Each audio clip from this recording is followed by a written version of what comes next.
John Mahama, 24-hour economy. Let's listen to him. And I'm pleased to announce that on July 1st, Today, the 24-hour initiative policy will be ready to go into operation. Nice. Okay. This policy will provide the framework for continuous production, processing, and logistics in horticulture.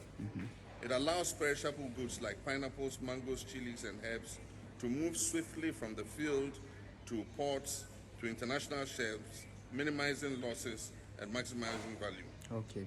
And I'm pleased to inform you that the Ministry of Trade and Agribusiness and Industry and the Ministry of Transport are working together with the Ghana Revenue Authority, the Ghana Ports and Harbours Authority, the Ghana Shippers Council, and other stakeholders to soon declare the Tema and Takoradi ports as 24-hour ports. Oh, okay. Okay, let's do some analysis.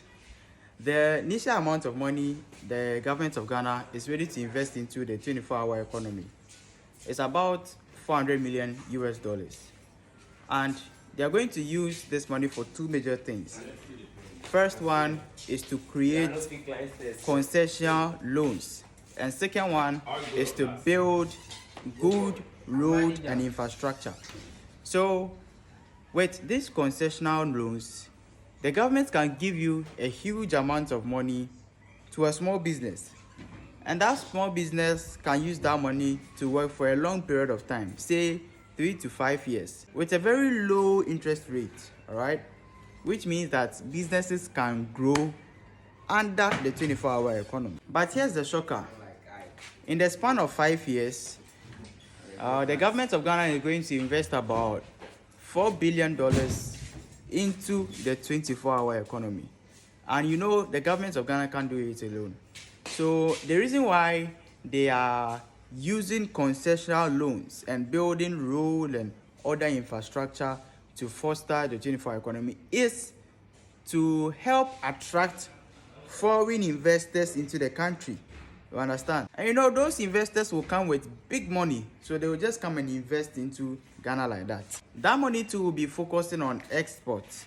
You know, so Ghana is planning to do more of export of goods and services than importing them into the country. Now, some of the challenges that Ghana is likely to face with this 24-hour economy is poor infrastructure.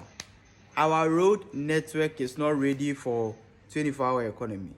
And secondly, power supply. We don't have enough electricity to provide that kind of 24-hour economy services. We also have to deal with corruption, because Ghana, there, you can't mention Ghana and leave corruption behind. You have to solve that problem. So these three major problems can also hinder the 24-hour economy. Now, when it comes to the implementation of the 24-hour economy, that is where the main issue is. Before this 24-hour economy can work, unless the government of Ghana focuses on companies that are already in 24-hour operation, some companies like Goldfields operate 24 hours a day, 7 days a week. We have day shift workers and night shift workers. And they have been able to use this system so well that it has been able to last for this past decades without any challenges.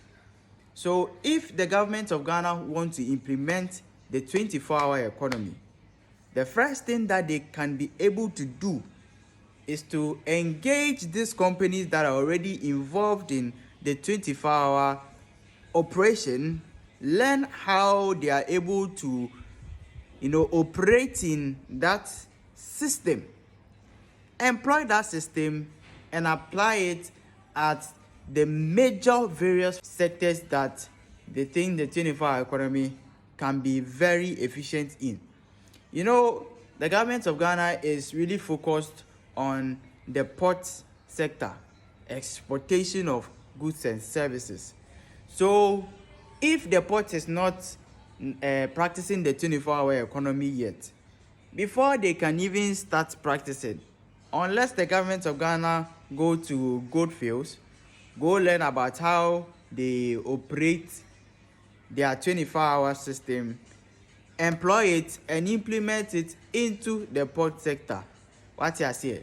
When they are able to implement that system into the port sector and then work it for about 3 to 6 months, and they see that there is nothing wrong with it, then they can just pick that system, go to other sectors, and implement those sectors also as well.